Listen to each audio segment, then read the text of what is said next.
मोहतरम ख़वातीन व हज़रात अस्सलाम वालेकुम। मैं उम्मीद करता हूँ कि आप और आपके घर वाले खैरियत से होंगे।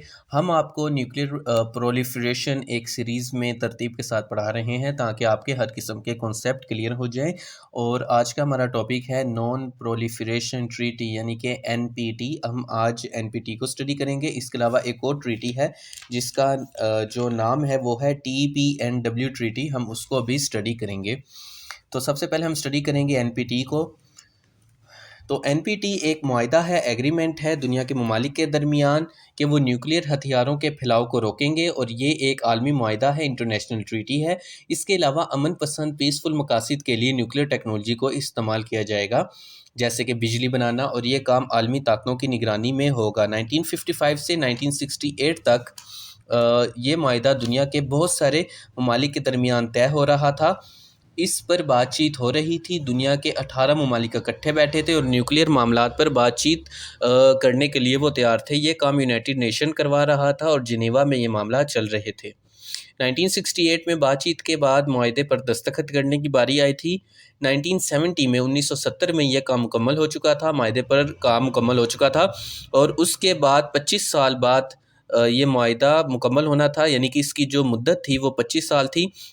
और उसके बाद 1970 में जब ये मुआहदा कंप्लीट हुआ, इस पर सिग्नेचर हुए, तो उसके 25 साल बाद 1995 में ममालिक एक मरतबा फिर इकट्ठे बैठे और लाजमी तौर पर मुआहदे पर बातचीत करने और उसे आगे बढ़ाने पर जोर दिया गया।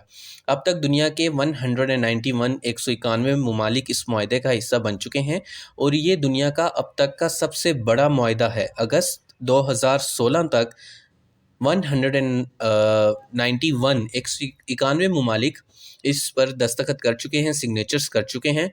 1985 में नॉर्थ कोरिया इस मुआहदे का हिस्सा बना था, मगर फिर 2003 में इस मुआहदे से निकल गया था। अभी तक यूनाइटेड नेशन के कुछ ममालिक इसका हिस्सा नहीं बना, क्योंकि पिछले 20 सालों में बहुत सारे नए ममालिक भी वजूद में आए हैं। तो अभी तक यूनाइटेड नेशन के कुछ ममालिक इसका हिस्सा नहीं बने। इनमें वैसे इंडिया, पाकिस्तान, इसराइल भी शामिल है और नॉर्थ कोरिया भी शामिल है, जो कि अब निकल चुका हुआ है। और इसके अलावा 2011 में साउथ सूडान आज़ाद हुआ था, अभी तक उसने भी इस मुआहदे पर दस्तखत नहीं किया। तो ये मुआहदा सिर्फ इन ममालिक को न्यूक्लियर पावर तस्लीम करता है जो कि 1 जनवरी 1967 तक न्यूक्लियर पावर बन चुके थे, जिनमें अमेरिका, रूस, बरतानिया, फ़्रांस और चीन शामिल हैं। इनके अलावा भी ममालिक मौजूद हैं जो कि न्यूक्लियर पावर हैं। उनमें पाकिस्तान है, इंडिया है, इसराइल और शुमाली कोरिया है। इनमें से इसराइल ने अब तक अपना जो न्यूक्लियर हथियारों के बारे में कोई इन्फॉर्मेशन नहीं दी, ना ही अपने आप को as a nuclear power declare किया है, लेकिन दुनिया दूध पीती बच्ची नहीं है। ये मुआहदा ट्रीटी हर 5 साल बाद रिव्यू किया जाता है ताकि इस मामले को ताज़ा रखा जा सके। असल में ये मुआहदा शुरू में सिर्फ 25 साल के लिए किया गया था, मगर इसके बाद इसे हर 5 साल के लिए दोबारा किया जाता है।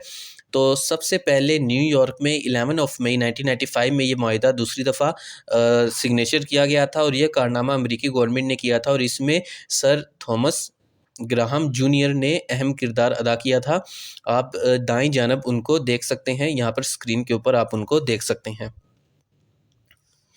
जब NPT का आइडिया तस्वुर पेश किया गया था तो ऐसे लगता था कि सिर्फ चंद ममालिक ही इसका हिस्सा बनेंगे और 25 से 30 ममालिक और ऐसे बन जाएंगे जो कि न्यूक्लियर पावर रखते होंगे, मगर ऐसा ना हुआ। अमेरिका, रूस, बरतानिया, फ्रांस और चीन के अलावा सिर्फ चंद ही ममालिक न्यूक्लियर पावर बन सके, जिनमें पाकिस्तान, इंडिया, शुमाली कोरिया और इसराइल शामिल है। और तो ये एक तरह से NPT मुआहदे की कामयाबी थी कि 25 से 30 ममालिक की बजाय सिर्फ 4 ममालिक इसका हिस्सा बने। सिर्फ 25 से 30 ममालिक की बजाय 4 ममालिक ही न्यूक्लियर पावर बने। तो NPT में न्यूक्लियर टेक्नोलॉजी के जो मामलात हैं उनके ऊपर बड़ी सख्ती की जाती है, और न्यूक्लियर देखा जाता है कि कोई दूसरा मुल्क को न्यूक्लियर पावर ना बन जाए, और वो इसमें बहुत ज़्यादा कामयाब भी रहे हैं, और सिर्फ 4 ममालिक ही न्यूक्लियर पावर बन सके हैं। जिस मुल्क के ऊपर शक होता है कि वो न्यूक्लियर पावर बन रहा है तो उस पर सख्ती की जाती है, माशी पाबंदियाँ लगा दी जाती हैं, और वो ममालिक जो न्यूक्लियर टेक्नोलॉजी शेयर करते हैं वो पीसफुल मकासद के लिए कर सकते हैं, और जो शेयर करते हैं उनको न्यूक्लियर सप्लायर कहा जाता है, जो कि अपनी न्यूक्लियर टेक्नोलॉजी बेचने के काबिल होते हैं पीसफुल मकासद के लिए, जैसे कि बिजली बनाना। और ये काम international atomic agency IAEA additional protocol करता है, वो इसकी निगरानी करता है। जो NPT पर तनकीद करने वाले कहते हैं कि इस मुआहदे से कुछ खास फ़र्क नहीं पड़ा, और देखा जाए तो इंडिया, पाकिस्तान, इसराइल, शुमाली कोरिया के बाद ईरान भी अब न्यूक्लियर पावर बनने की कोशिश कर रहा है। तो इस मुआहदे के होते हुए ये ममालिक ऐसी ताकत कैसे हासिल कर सकते हैं? और अब तक 13,400 न्यूक्लियर हथियार मौजूद हैं, और उनको अब तक ख़त्म क्यों नहीं किया गया? और यूनाइटेड नेशन के होते हुए अब तक ये मुआहदा मुकम्मल क्यों नहीं हो सका? न्यूक्लियर हथियार क्यों नहीं ख़त्म किए जा सके? तो ये इसके ख़िलाफ़ एक एंटीथीसिस है जो आपको पेश किया जा चुका है। अब हम पढ़ेंगे मेन आर्टिकल्स ऑफ NPT। हम नॉन प्रोलिफरेशन ट्रीटी के मेन आर्टिकल स्टडी करने जा रहे हैं। इसका आर्टिकल नंबर 1 कहता है कि हर न्यूक्लियर पावर मुल्क किसी दूसरे मुल्क को जो कि न्यूक्लियर पावर नहीं है ना अपनी टेक्नोलॉजी की इन्फॉर्मेशन देगा, ना अपनी हथियार देगा, ना अपने हथियार बनाने का मेथड देगा, ना तरीक़ाकार बताएगा, और ना ही किसी मुल्क के न्यूक्लियर पावर बनने में मदद करेगा। आर्टिकल नंबर 2 ये कहता है वो मुल्क जो कि न्यूक्लियर पावर नहीं है वो किसी भी न्यूक्लियर टेक्नोलॉजी यानी किसी से भी न्यूक्लियर टेक्नोलॉजी नहीं ले सकते, ना कोई ऐसी डिवाइस बना सकते हैं, मतलब ना कोई ऐसा आला बना सकते हैं, और ना ही इसके बारे में कोई इन्फॉर्मेशन ले सकते हैं।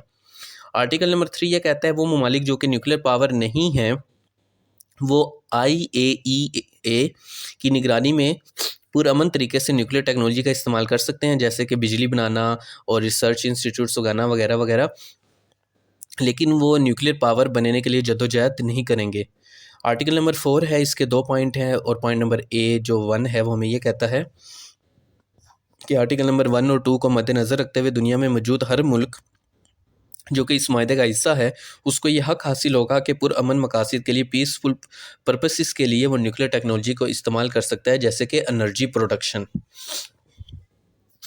और इसका जो आर्टिकल नंबर 4 का पॉइंट 2 है वो ये कहता है कि इस मुआहदे में मौजूद तमाम ममालिक न्यूक्लियर टेक्नोलॉजी और उसके इक्विपमेंट, सामान, साइंसदान वगैरह शेयर कर सकते हैं, मगर सिर्फ़ और सिर्फ पीसफुल पर्पसेस के लिए, पुरअमन मकासद के लिए।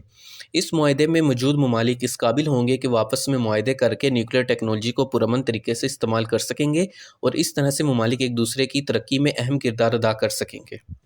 इस मुआहदे में आर्टिकल 6 ये कहता है कि आपस में मुआहदा करने वाले ममालिक नेक नीति पर मुआहदा करेंगे, और वो न्यूक्लियर रेस में हिस्सा नहीं लेंगे। अगर वो पहले से थे तो अपने हथियारों को ज़ाय कर देंगे। आर्टिकल नंबर 9 ये कहता है कि इस मुआहदे के तहत सिर्फ वही ममालिक न्यूक्लियर स्टेट हैं जो कि 1 जनवरी 1967 से पहले न्यूक्लियर पावर थे, उसके अलावा कोई भी स्टेटस हासिल नहीं कर सकता, और अगर कोई बना है तो वो अपने हथियार ज़ाया करेगा।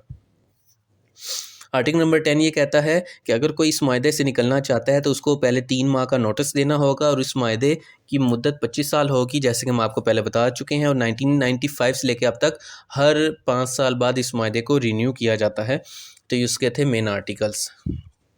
यहाँ आपके सामने कुछ डेटा शेयर किया जा रहा है कि ममालिक के पास कितने हथियार मौजूद हैं, और अभी हम अगर लेटेस्ट स्टडी को देखें तो डिप्लॉयड, अनडिप्लॉयड और रिटायर वगैरह मिलाकर सारे अगर हम हथियारों को देखें तो रशिया के पास 7,000 हथियार हैं, यूनाइटेड स्टेट्स के पास 6,800 हथियार हैं, फ्रांस के पास 300 हैं, चाइना के पास 270 हैं, बरतानिया के पास 215 हैं, पाकिस्तान के पास 140 हैं, इंडिया के पास 130 हैं, इसराइल के पास 80 हैं, नॉर्थ कोरिया के पास 60 हैं।